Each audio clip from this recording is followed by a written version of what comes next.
doon sa dagat-dagat impyerno. Kaya nga napakahalaga tayo bilang mananampalataya na dapat ating malaman. Tayo mananampalataya, meron tayong misyon sa buhay.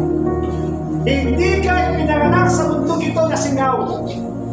Hindi ka ipinanganak sa mundong ito para paramihin lamang pagdekorasyon sa mundong ito. Hindi! Jeremiah chapter 1 verse 5. Ang sabi niya, mula pa lamang sa sinapupunan ng iyong ina, pinili na kita. So sa mga kapatid, you are chosen by God. You are not accident. You are chosen by God. God is a God of purpose. Kung bakit ka nandito ngayon, kung bakit ka nakaupo ngayon, at nakikinig ka na salita ng Diyos, gusto kong iparating sa iyo, pinili ka ng Diyos.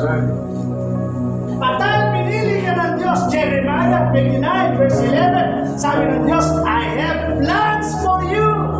Meron akong nakalaan na plano sa iyo. So, ibig sabihin, dahil tayo na nabubuhay sa ibabaw ng mundo ito, meron kang mahalagang misyon na gagawin sa ibabaw ng mundo ito. Amen? Hindi